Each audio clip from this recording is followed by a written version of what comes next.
அரியலூர் மாவட்டத்தில் இருக்கக்கூடிய நதியனூர் கூட்டுக்குடிநீர் திட்டம், வெற்றியூர் கூட்டுக்குடிநீர் திட்டம், ஜெயங்கொண்டம் உடையார்பாளையம் நகரங்களுக்கான கூட்டுக்குடிநீர் திட்டங்கள் 3 கோடி 20 லட்சம் ரூபாய் மதிப்பீட்டில் அது மேம்படுத்தப்படும்.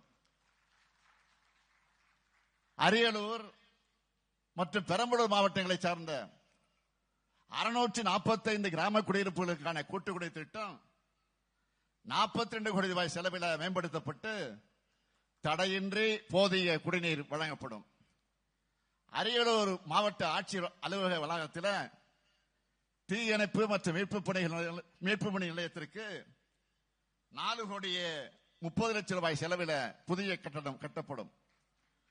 அரியலூர் வட்டம் வாரணவாசி கிராமத்தில் மருதையாற்றின் குறுக்கே 25 கோடி ரூபாய் மதிப்பீட்டில் புதிய தடுப்பணை கட்டப்படும். அரியலூர் மாவட்டத்தில் இருக்க துணை சுகாதார நிலையங்களில் வாடகை கட்டடத்தில் இயங்கி வரக்கூடிய 35 துணை சுகாதார நிலையங்களுக்கு 15 கோடி ரூபாய் மதிப்பீட்டில் சொந்த கட்டடங்கள் கட்டப்படும். கால்நடை பராமரிப்பு துறைக்கு ஒருங்கிணைந்த அலுவலக வளாகம் 3 கோடியே 74 லட்சம் ரூபாய் மதிப்பீட்டில் கட்டப்படும். பெரம்பலூர் மாவட்டத்தில் கூடலூர் ஜமீன் பேரையூர் சாலையில் மருதையாற்றில் வெள்ளப்பெருக்கு ஏற்படும் போது சுத்தி இருக்கக்கூடிய கிராம மக்கள் பெரும் சிரமத்திற்கு ஆளாகிறாங்க. இவங்களுக்கு பயனளிக்கக்கூடிய வகையில் 24 கோடி ரூபாய் செலவில் மருதையாற்றின் குறுக்கே உயர்மட்டம் பாலம் அமைக்கப்படும். வெங்காய உற்பத்தியில முன்னிலை இருக்கக்கூடிய பெரம்பலூர் மாவட்ட விவசாயிகள் பயன்பெறக்கூடிய வகையில் புதிய வெங்காய விற்பனை மையம் அமைக்கப்படும். அரசு பள்ளி மாணவர்களுக்கு உயர்தர கல்வி பயிற்சிகள் வழங்குகிற அரசு மாதிரி மேல்நிலைப்பள்ளி பெரம்பலூர்ல வாடகை கட்டடத்தில் இயங்கி வருது.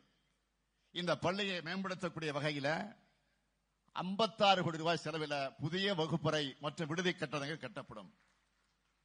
அது மட்டுமல்ல, இன்று காலை அமைச்சர் மற்றும் சகோதரர் நாடாளுமன்ற உறுப்பினர் நம்முடைய அன்புக்குரிய திருமாவளவன் அவர்களோடு அரியலூர் வழக்கறிஞர் சங்கத்தினர் என்னை சந்தித்த போது அரியலூர் மாவட்டத்தில் உள்ள அனைத்து நீதிமன்றங்களும் ஒரே இடத்தில் செயல்படக்கூடிய வகையில் ஒரு நீதிமன்ற வளாகம் தேவை என கோரிக்கை விடுத்தனர். இன்று காலை தான் இதனை ஏற்று அரியலூரில் 101.5 கோடி ரூபாய் செலவில் ஒரு ஒருங்கிணைந்த நீதிமன்ற வளாகம் அமைக்கப்படும் என்பதை மகிழ்ச்சியோடு நான் தெரிவித்துக் கொள்ள விரும்புகிறேன்.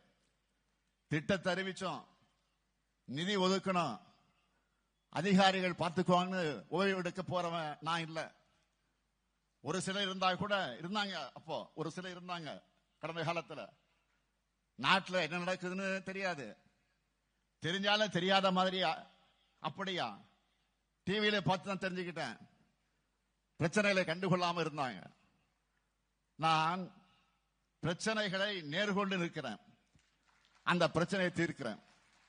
மக்களுக்காக பார்த்து பார்த்து திட்டங்களை தீட்டுகிறேன். திட்டங்கள் எப்படி செயல்படுதுன்னு கள ஆய்வு செய்கிறேன். சொன்ன நாளுக்குள்ள திட்டங்களை திறந்து வைக்கிறேன். அதனால்தான் இந்த ஸ்டாலின் எங்கே போனாலும் மக்கள் மகிழ்ச்சியோடு வரவேற்கிறாங்க.